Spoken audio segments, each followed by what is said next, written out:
Fala galera, sejam bem-vindos ao nosso canal e hoje na aula de processo penal nós vamos dar sequência ao nosso conteúdo, ok? Bem, vamos começar a fazer a parte 1 sobre inquérito, tranquilo? Bem, eu dividi sobre algumas características, o que é, mas inquérito policial. O que é um inquérito policial? Primeiramente, o inquérito ele existe na modalidade pré-processual, então antes da existência de um processo, pode haver um inquérito policial, e perceba o pode, porque daqui a pouco a gente vai falar sobre isso. E em podendo, essa peça, esse procedimento administrativo, vai comportar as diligências acerca dessa fase pré-processual.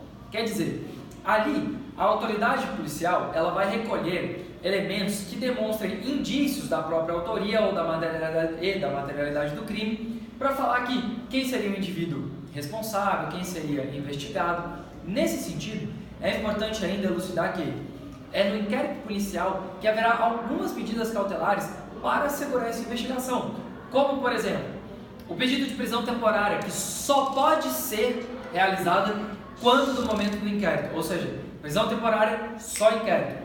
A prisão preventiva também poderá ser pedida, artigo 311 e 312 do CPP, mas a prisão preventiva pode ser pedida a qualquer momento. Com relação às provas produzidas, eu tenho uma distinção entre as provas antecipadas e as provas que foram constituídas no inquérito. Como assim, professor? Existem provas que elas precisam ser criadas, investigadas naquele momento, senão elas vão se perder. Por exemplo, quando vai verificar vestígios humanos, quando eu preciso identificar alguma lesão. Então, nesse caso, eu vou fazer a colheita dessa prova e aí ao investigado vai ser indicado um contraditório diferido, postergado, quer dizer, depois ele vai poder contraditar, porque nesse momento o inquérito não vai permitir o contraditório em ampla defesa, como a gente fala. O inquérito é uma peça administrativa, então ele não vai ter esse momento para contra-argumentação. Já no momento seguinte, quando a gente estiver falando das outras provas como depoimento, elas deverão ser replicadas em juízo, porque o inquérito não pode ser o único meio de prova para a convicção do juiz. Então, eu não posso condenar exclusivamente um réu com base no inquérito, ok? E aí, prosseguindo, falando sobre a natureza jurídica. Quando perguntarem natureza jurídica, o que é para o direito? Então, o que é o inquérito para o direito? Ele é uma peça administrativa, ele é informal e ela é preparatória. Ela é preparatória para a ação penal que vai ser proposta pelo seu legitimado. Ela tem um condão de ilustrar o lastro mínimo probatório sobre indício de autoria e indício de materialidade. Existem inquéritos que não são inquéritos policiais, fiquem atentos. Por exemplo, a CPI, o inquérito civil e quando o Ministério Público realiza esse inquérito. E dentre as suas características, eu destaquei aqui o nosso macete, inclusive o professor Eduardo Farias, que foi quem sugeriu esse macete, fazer a ressalva dele, sobre o e aí idoso. E o que quer dizer isso daqui? E aí? Ele tem que ser escrito, artigo 9º do CPP. Ele deve ser conduzido por uma autoridade competente, pelo delegado. Ele vai ser indisponível, quer dizer, uma vez iniciado, ele não pode ser simplesmente arquivado porque o delegado quer. Então o artigo 17 fala exatamente disso. Ele é indisponível. Ele vai ser inquisitivo, ou seja, não vai ter espaço para contraditório. Simplesmente vão fazer afirmações, vão fazer investigações e eu não vou ter espaço para esse exercício da ampla defesa e contraditório. D. Ele vai ser dispensável. Quer dizer, via de regra, salvo a questão do artigo 12º, ele vai ser dispensado, ele pode ser dispensado para que haja diretamente uma denúncia antes mesmo da própria existência de inquérito, ou seja, pode dispensar porque é uma peça administrativa. Ele vai ser conduzido de ofício, então ele vai estar atrelado à oficiosidade. Todos os seus atos serão realizados de ofício. Ele será realizado em sigilo, lembrando que sigilo externo, público, em geral, mídia, e sigilo interno, pessoas envolvidas. Existem raríssimas excepcionalidades onde nem ao advogado vai ser conferido determinados depoimentos de testemunhas que se entendem serem chaves ou então testemunhas que podem ficar em risco caso a informação vaze. Mas, via de regra, o sigilo interno, ele somente quando for motivado, porque ao advogado é garantido ao acesso a todos os meios de investigação e os autos, ok?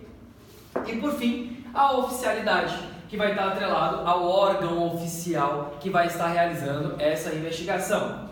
Bem, então é o nosso e aí idoso. Não é nenhum teor de jocoso ou ofensivo, mas é um mnemônio para poder ajudar a memorizar. Tranquilo?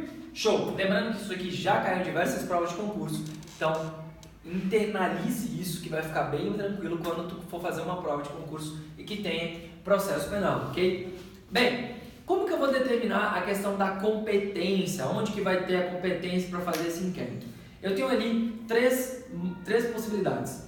Uma que eu vou chamar de competência territorial em razão do local, uma de competência material em razão da matéria e outra é a competência em razão da pessoa. Quando eu digo pessoa, tem que pensar assim, a delegacia do turista, a delegacia da mulher. Então, quando eu falo do indivíduo, eu estou falando de pessoa. Quando eu falo da matéria, delegacia especializada, delegacia de repressão ao crime de tráfico, organizações criminosas. E a questão do local, que seria comum quando, por exemplo, acontece um roubo e aí tu vais na localidade onde ocorreu aquilo ali. Tranquilo? Bem, sobre os prazos, fiquem atentos.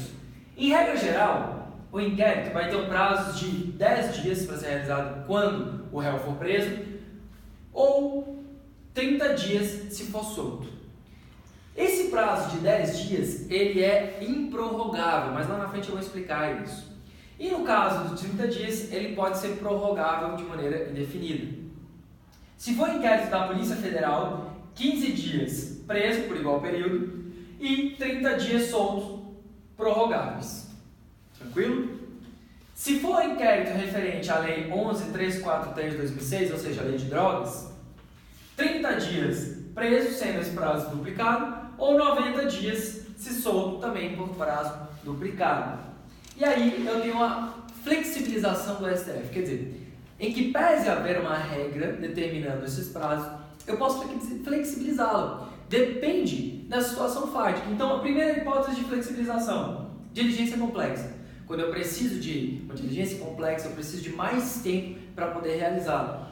Quando a demora se dá exclusivamente por conta dos advogados da defesa. O advogado da defesa ficou enrolando, ficou atrasando, não quis apresentar, não quis levar a pessoa, então enrolou, desmarcou. Então, nesse caso também é culpa exclusiva do advogado da defesa e aí eu não poderia imputar isso, obviamente, à autoridade policial. E por fim, quando tiver um número excessivo de investigados. E aí, nesse caso, realmente seria desarrazoado colocar 10 dias quando tens ali 25 pessoas, né?